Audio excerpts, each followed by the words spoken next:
Hi, Nick. Today we're talking about how a health savings account can boost your retirement plan. It is that time of year. A lot of people are choosing their healthcare options for next year. And we want to talk about high deductible plans and HSAs. How do they work?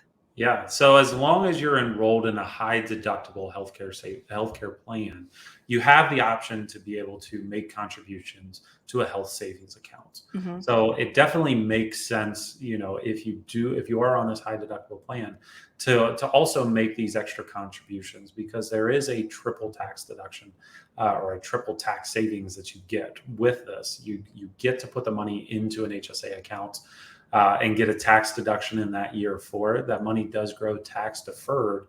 And as long as you take it out and use it for a qualified medical expense, you get to take that money out tax free. So it is Hmm. very, very important.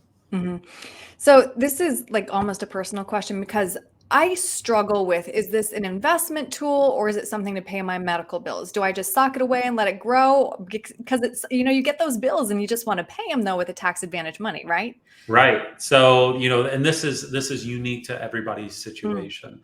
But the way that I always like to do it is keep enough cash, back inside of your healthcare savings account that you can use it for your max out of pocket, medical. Any money above that max out of pocket, now all of a sudden you can start to invest that, years into the future and use that money, later on. We know that the stock market has rebounded 100% of the time if we wait long enough. The question is, how long is it going to take for that stock market to rebound? So you always want to keep some cash on hand inside of that healthcare savings account, but also, look to invest some of that to get some extra growth on those tax-free dollars. Hmm.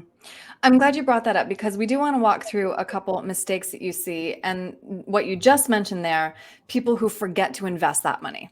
Right. That's one of the biggest pieces. If we just leave that money sitting in cash, then it makes more sense to use those funds right away because obviously we've got inflation. We've got buying power that's being lost if we're not investing, those funds. So Hmm. keep some back on the short term that, if you get into a pinch and have a medical emergency, need to be able to pay off those debts, you can use that. Otherwise, money above you need to invest it to try to outpace inflation. Hmm. Another mistake that you say, the earlier, the better, like most retirement accounts, right? Start Right. contributing when you can. Start contributing right away. Get that extra compounded interest involved on those investments. Have multiple years, more.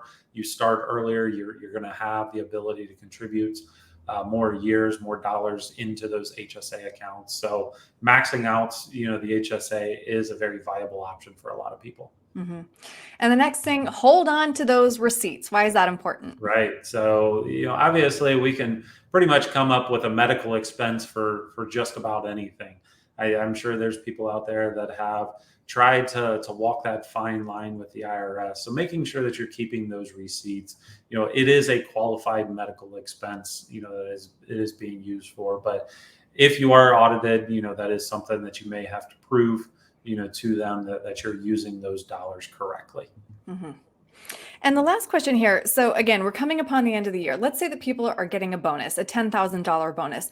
Where's the best place to put that money? Do I put it in my 401k, my HSA, a Roth? What should I do with it?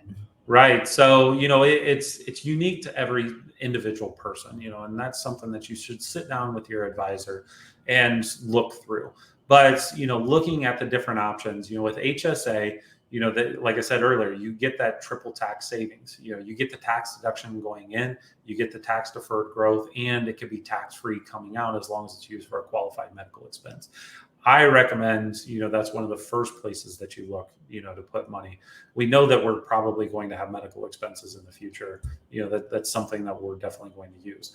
After that, then does it make sense to put money into an IRA or a Roth? That's really dependent on your income. But, using that extra bonus money, that you weren't expected to live on, saving that for a rainy day or for an emergency, whether that's inside of your Roth or inside of your IRA, is very, very important. Mhm. All right, Nick, again, thank you for talking this through with me. If somebody has questions about opening up a health savings account, what's the best way to reach you? Right. You can reach us by going online at www.icanberryretirement.com. You can schedule an appointment from our link on there. You can also give us a call, 937-498-1128. We'd be happy to set up an appointment and review your situation. All right, Nick, thank you. Thanks, Erin.